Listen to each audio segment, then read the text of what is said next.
So let's talk about something that's been kind of in the news very recently. Carson Wentz finally gets traded after all those rumors, misleading news articles about how they want a Matthew Stafford type of deal to get him back.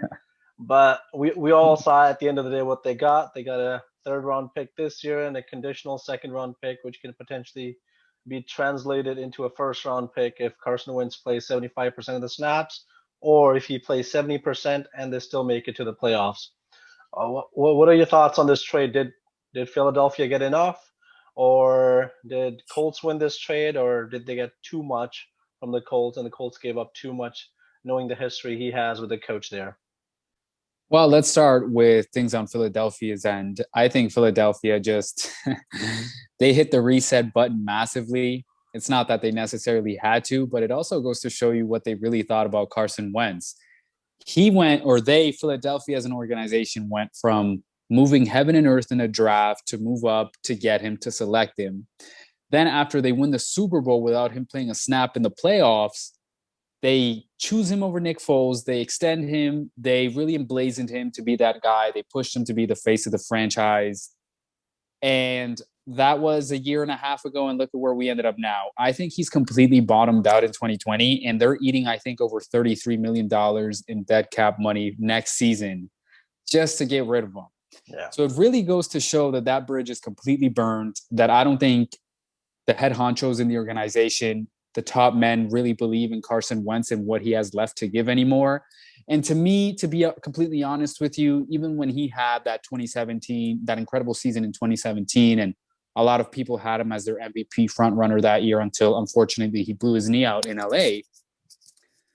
I never really thought that he was going to be that guy. I was always one of the Nick Foles fans, and I know Nick Foles hasn't necessarily turned out to be one of a top quarterback or even close to it or anything close to what he had during that playoff run. But I just thought that Nick Foles was the type of quarterback that could really excel in that Doug Peterson kind of risk it to a moderate biscuit system, if that makes sense. A lot of gadget plays, a lot of running incorporated in there. I also didn't think that Carson Wentz had the type of personality to be that guy in Philadelphia. There was a lot of rumors that even after they won the Super Bowl, that he was still kind of unhappy about the way that he was treated compared to Nick Foles, that he was kind of playing favorites. He didn't necessarily want to be running the same plays that Nick Foles was running. It definitely spoke to his character and the high opinion that he kind of had of himself. Well, And it ever just since that, well, also just came out. I think just yesterday, I was reading an article saying how they went on for weeks without talking to each other, him and Doug Peterson, which is kind of I've crazy if you think about it. He's the play caller, and then you have the quarterback running those plays on the field, and they went weeks without talking to each other. How does that happen? So I think you saw the Eagles could really produce with, I don't want to say anyone at quarterback, but they didn't necessarily need Carson Wentz to win the championship. If we go on to Indianapolis, I think this is a moderate risk with high reward move for them. It doesn't necessarily cost them as much as the Matthew Stafford trade cost the LA Rams. I think, to be honest with you, Howie Roseman in Philadelphia was the one pushing out a lot of the news that they were getting good offers, but they were Well, waiting for a great offer for Wentz and that they were hoping for a Matt Stafford type deal. I don't think that was ever going to happen given the past couple of years that Wentz has had, his lack of availability in the biggest games. But again, I think Indianapolis, this is a moderate risk to high reward move. They were kind of left dwindling there in no man's land after Philip Rivers retired, and they still haven't found an adequate replacement for Andrew Luck since he retired. I think this move keeps them afloat, could potentially turn into something very, very exciting if Carson Wentz is able to rediscover himself on the football field and off of it. But at the same time, again, at the very minimum, it's going to cost you a second round pick and a third round pick. We'll see whether or not how they play the conditions of that second round pick. Because if they have really no chance of making it to the playoffs, will they yeah, continue to play Carson Wentz and risk exactly. their second rounder becoming a first rounder? Right.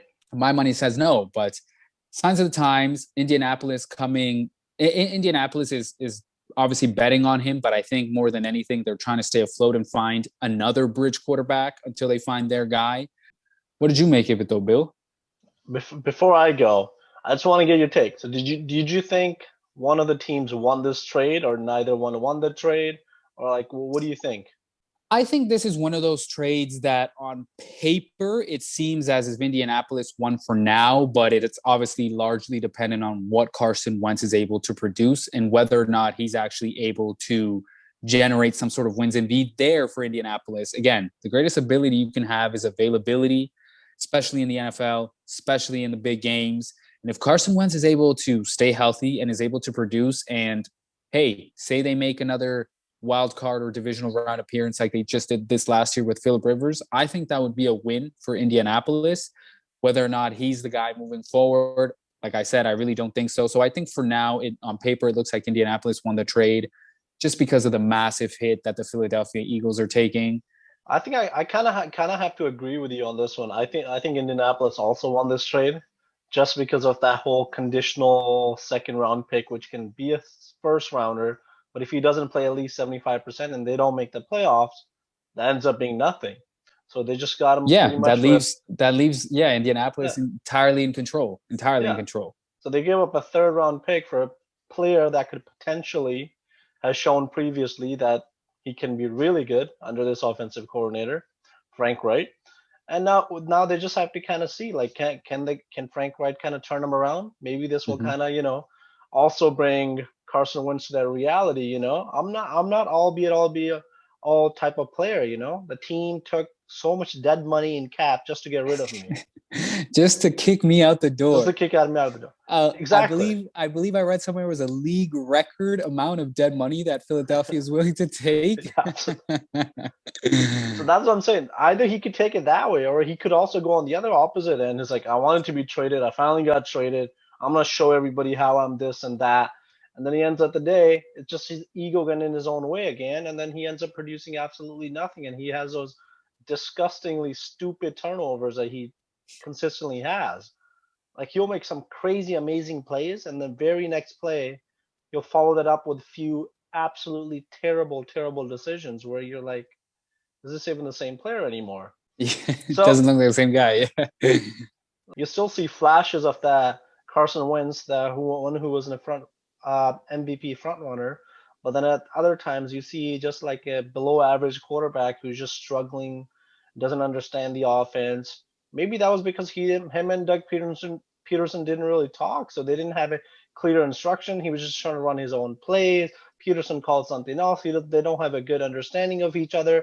Listen, hopefully for Philadelphia's point of view, I think Philadelphia's, as much as they don't want to trade a quarterback and want him to be successful on the other side, I think in this case they're kind of hoping he's successful.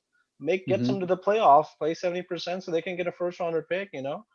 At least get something out of this trade after giving up so much. Like I think it's probably one of the rare scenarios where a team's actually cheering after the trade. It's like, let's hope this guy does well Let's hope he at for least another stays on team. the field, right? All Exactly. Yeah. 75% of the snaps or 70% and they make the playoffs. So yeah, either way, you're cheering for Carson Wentz if you're the That's Philadelphia Eagles. that'll be an interesting dynamic. You'll see it all year round. Where I think it'll be Philly fans just cheering on every Colts win. Or Do you think that this makes Indianapolis a better team I as think you see it right now? I do think for a third rounder that they're definitely surrendering.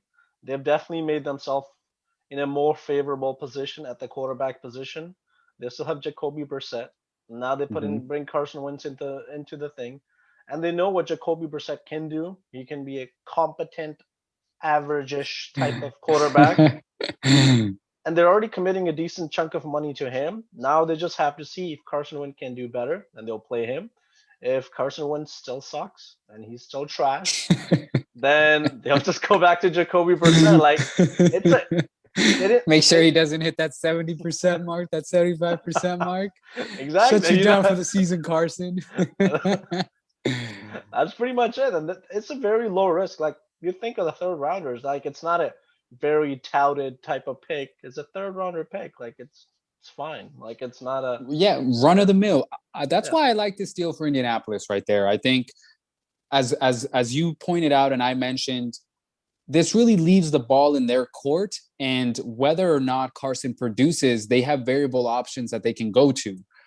And that's what I like the most. They're not giving up too much. Eventually, if he actually plays well for them, it becomes a steep price to pay. But hey, if he plays well and you actually Yeah. make the playoffs and you're where you want to be, the price is justified.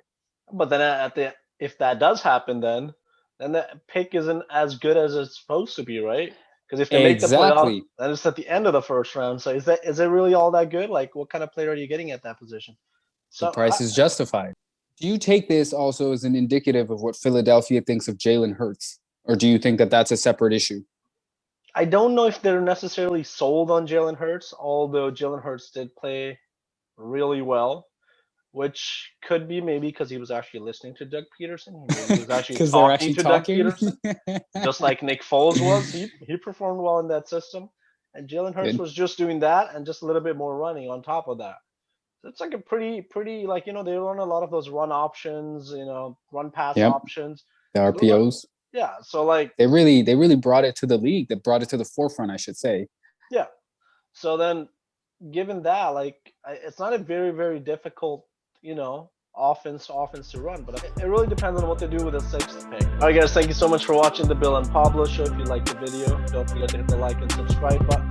And as always, till next time.